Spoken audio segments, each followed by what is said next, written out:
Bonjour à tous et bienvenue dans cette nouvelle vidéo dans laquelle nous allons réfléchir à un sujet de développement dans le thème « Le monde au lendemain de la Seconde Guerre mondiale ». Donc voici le sujet.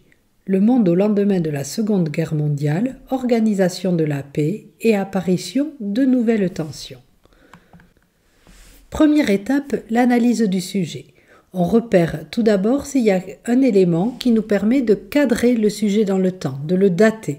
Donc là, c'est au lendemain de la Seconde Guerre mondiale, c'est-à-dire après 1945, puisque le 8 mai 1945, c'est la capitulation de l'Allemagne et la fin de la guerre en Europe, et le 2 septembre 1945, c'est la capitulation du Japon.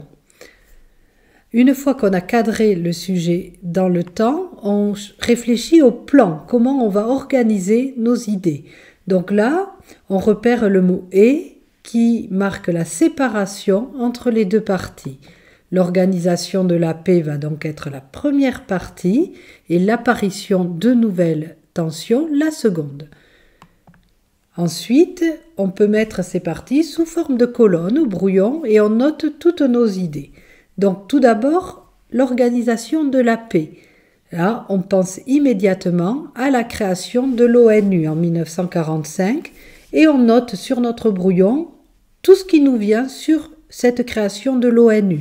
Donc le but, préserver la paix, la charte de San Francisco qui donne naissance à cette organisation, les membres permanents qui sont en fin de compte les vainqueurs de la Seconde Guerre mondiale, les États-Unis, le Royaume-Uni, la Chine, la France et l'URSS, ces membres permanents qui disposent d'un droit de veto, c'est-à-dire d'un droit d'annuler toutes les décisions et qui donc ont un pouvoir très important dans l'ONU.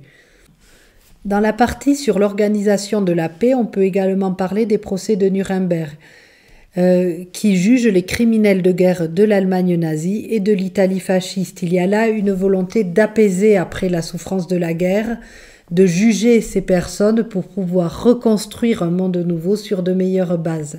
C'est lors de ces procès qu'apparaît la notion de droit international de crime contre l'humanité, qui va être utilisée pour juger les auteurs du génocide. Pour la partie sur les nouvelles tensions, on sait que les États-Unis et l'URSS sont les deux grands vainqueurs de la Seconde Guerre mondiale. Tous les deux sortent grandis de ce conflit, beaucoup plus puissants qu'ils n'étaient auparavant, mais tous deux défendent des modèles diamétralement opposés, que ce soit au niveau politique ou économique. Les États-Unis se veulent les défenseurs de la démocratie et du libéralisme, alors que l'URSS, qui est un État totalitaire, défend le modèle communiste basé sur le partage équitable des richesses. Et on sent dès la fin de la Seconde Guerre mondiale le début de la guerre froide qui va durer jusqu'au début des années 1990. Dans la partie sur les tensions, il ne faut pas oublier de parler des colonies, car les deux dates d'armistice qu'on a citées quand on a cadré dans le temps correspondent à des épisodes importants dans les colonies. Le 8 mai 1945, ce sont les émeutes de Sétif en Algérie, avec leur répression sanglante, et le 2 septembre 1945, c'est la déclaration d'indépendance d'Ho Chi Minh, qui débouchera sur la guerre d'Indochine. Donc là, on a fini notre plan sur notre brouillon. À présent, on peut passer à la rédaction. Donc, je vous donne quelques petites aides pour la rédaction. Rappelez-vous bien que l'introduction cadre le sujet, puis le pose. Ensuite, faites un paragraphe par partie, c'est-à-dire par colonne sur notre brouillon, puis une conclusion qui donne une ouverture. En histoire, souvent, on ouvre sur l'avenir, sur ce qui se passe après. Donc là, vraiment, c'est sur la guerre froide qu'il faut ouvrir un sujet comme ça. Voilà. Bon, j'espère que ça ira pour la rédaction. Je vous souhaite bon courage, bonne révision et à bientôt.